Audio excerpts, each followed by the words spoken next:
नमस्कार मित्रों, आप सभी को जितिया व्रत की शुभकामनाएं। जितिया या जीवित पुत्रिका व्रत 6 अक्टूबर 2023 को शुक्रवार रखा जाएगा। 5 अक्टूबर को नहाया खाया से इस व्रत की शुरुआत होगी और 7 अक्टूबर शनिवार को व्रत पारण किया जाएगा। जितिया व्रत महिलाएं अपनी संतान की लंबी आयु की कामना व खुशहाली के लिए व्रत रखती है। जितिया व्रत का महत्व। सनातन धर्म में जीवित पुत्रिका यानी जितिया व्रत का विशेष महत्व है। इस व्रत को करने से संतान की आयु लंबी होती है, साथ ही पुत्र को आरोग्य जीवन प्राप्त होता है। इस व्रत में महिलाएं 24 घंटे तक अनवरत निर्जला उपवास रखती है। इस व्रत के पुण्य प्रताप से व्रती के बच्चे तेजस्वी, ओजस्वी और मेधावी होते हैं। जितिया व्रत से जुड़ी 3 पौराणिक कथाएं। पहली कथा है सियारिन वाली, दूसरी जीमूतवाहन राजा की और तीसरी भगवान श्री कृष्ण की। चील्हों और सियारों की कथा। जीवित पुत्रिका व्रत में चील्हों सियारन की एक कथा भी सुनी जाती है। एक वन में सेमर के पेड़ पर एक चील रहती थी। पास की झाड़ी में एक सियारन भी रहती थी। दोनों में खूब पटती थी। चीलों जो कुछ भी खाने को लेकर आती उसमें से सियारन के लिए जरूर हिस्सा रखती। सियारन भी चील्हों का ऐसा ही ध्यान रखती। इस तरह दोनों के जीवन आनंद से कट रहे थे। एक बार वन के पास गांव में औरतें जितिया के पूजा की तैयारी कर रही थी। चीलों ने उसे बड़े ध्यान से देखा, अपनी सखी सियारों को भी बताया। फिर चीलों और सियारों ने तय किया कि वे भी यह व्रत करेंगी।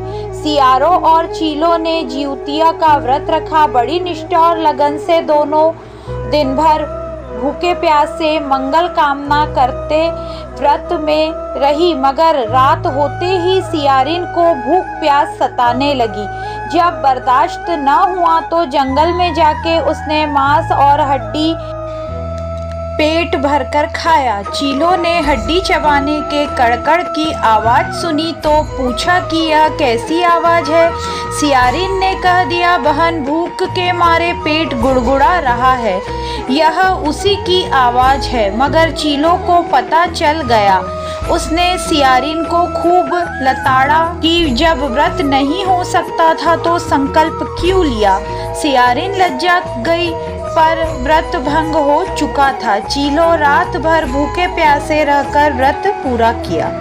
अगले जन्म में दोनों मनुष्य रूप में राजकुमारी बनकर सगी बहनें हुई। सियारिन बड़ी बहन हुई और उसकी शादी एक राजकुमार से हुई। चीलों छोटी बहन हुई, उसकी शादी उसी राज्य के मंत्री पुत्र से हुई। बाद में दोनों राजा और मंत्री बने। सियारिन रानी के जो भी बच्चे होते मर जाते, जबकि चीलों के बच्चे स्वस्थ और हट्टे कट्टे रहते। इससे उसे जलन होती। उसने कभी उनका सर कटवाकर डब्बे में बंद करा दिया, पर वह शीश मिठाई बन जाती और बच्चों का बाल तक बाका न होता। बार बार उसने अपनी बहन के बच्चों और उसके पति को मारने का प्रयास भी किया, पर असफल हो गई। आखिरकार देव योग से उसे भूल का आभास हुआ। उसने क्षमा मांगी और बहन के बताने पर जीवित पुत्रिका व्रत विधि विधान से किया, तो उसके पुत्र भी जीवित रहे। जीवित पुत्रिका व्रत कथा नंबर 2। गंधर्वों के राजकुमार का नाम जीमूतवाहन था। वे बड़े उदार एवं परोपकारी थे। जीमूतवाहन के पिता ने वृद्ध अवस्था में वानप्रस्थ आश्रम में जाते समय इनको राज सिंहासन पर बैठाया, किंतु इनका मन राजपाट में नहीं लगता था। वह राज्य का भार अपने भाइयों को छोड़कर स्वयं वन में अपने पिता की सेवा करने चले गए। वन में ही जीमूतवाहन को मल्यवंती नामक राजकन्या से भेंट हुई और दोनों में प्रेम हो गया। एक दिन जब वह वन में भ्रमण करते हुए काफी आगे चले गए, तब उन्हें एक वृद्धा विलाप करते हुए दिखी। पूछने पर वृद्धा ने रोते हुए बताया, मैं नागवंश की स्त्री हूँ, मुझे एक ही पुत्र है। पक्षीराज गरुड़ के कोप से मुक्ति दिलाने के लिए नागों ने यह व्यवस्था की है कि वे गरुड़ को प्रतिदिन भक्षण हेतु एक युवा नाग सौंपते हैं। आज मेरे पुत्र शंखचूड़ की बलि का दिन है। आज मेरे पुत्र के जीवन पर संकट है और थोड़ी देर बाद ही मैं पुत्र विहीन हो जाऊंगी। एक स्त्री के लिए इससे बड़ा दुख क्या होगा कि उसके जीते जी उसका पुत्र न रहे। जीमूतवाहन को यह सुनकर बड़ा दुख हुआ। उन्होंने इस वृद्धा को आश्वस्त करते हुए कहा, डरो मत, मैं तुम्हारे पुत्र के प्राणों की रक्षा करूंगा। आज उसके स्थान पर मैं स्वयं अपने आप को उसके लाल कपड़े में ढककर वध्यशिला पर लेटूंगा ताकि गरुड़ मुझे खा जाए पर तुम्हारा पुत्र बच जाए। इतना कहकर जीमूतवाहन ने शंखचूड़ के हाथ से लाल कपड़ा ले लिया और वे उसे लपेटकर गरुड़ को बलि देने के लिए चुनी गई वध्य शिला पर लेट गए। नियत समय पर गरुड़ बड़े वेग से आया और वे लाल कपड़े में ढके जीमूतवाहन को पंजों में दबोचकर पहाड़ के शिखर पर जाकर बैठ गया। गरुड़ अपनी कठोर चोंच का प्रहार किया और जीमूतवाहन के शरीर से मांस का बड़ा हिस्सा नोच लिया। इसकी पीड़ा से जीमूतवाहन की आंखों से आंसू बह निकले और वह दर्द से करहाने लगा। अपने पंजे में जकड़े प्राणी की आंखों से आंसू और मुंह से करार सुनकर गरुड़ बड़े आश्चर्य में पड़ गया, क्योंकि ऐसा पहले कभी न हुआ।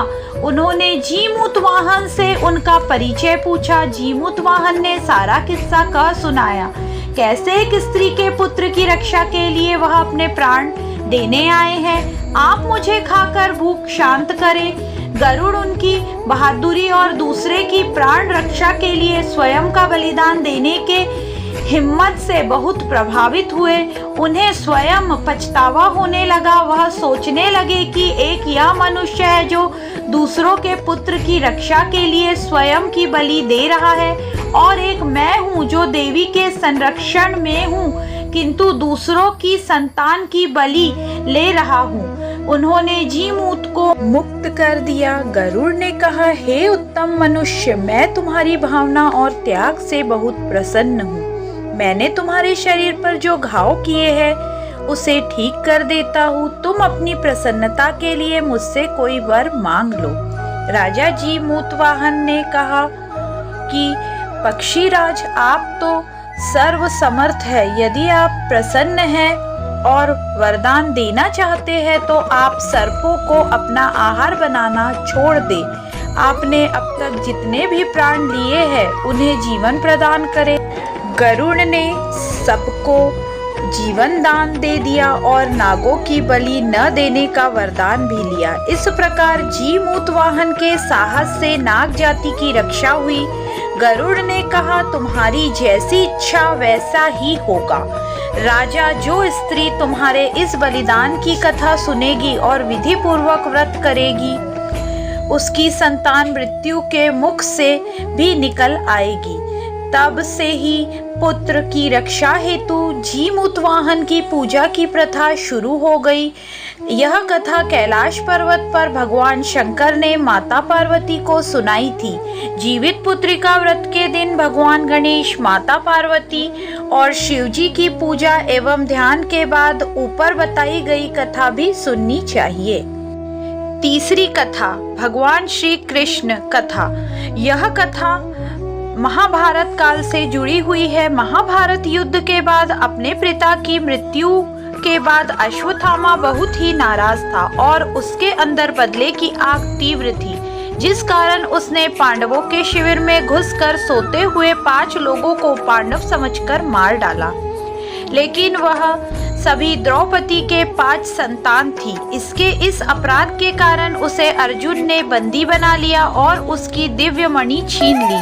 जिसके फलस्वरूप अश्वत्थामा ने उत्तरा की अजन्मी संतान को गर्भ में मारने के लिए ब्रह्मास्त्र का उपयोग किया, जिसे निष्फल करना नामुमकिन था। उत्तरा की संतान का जन्म लेना आवश्यक था, जिस कारण भगवान श्री कृष्ण ने अपने सभी पुण्यों का फल उत्तरा की अजन्मी संतान को देकर उसका गर्भ में पुनः जीवित किया। गर्भ में मरकर जीवित होने के कारण उसका नाम जीवित पुत्रिका पड़ा और आगे जाकर यही राजा परीक्षित बना। तब ही से इस व्रत को किया जाता है।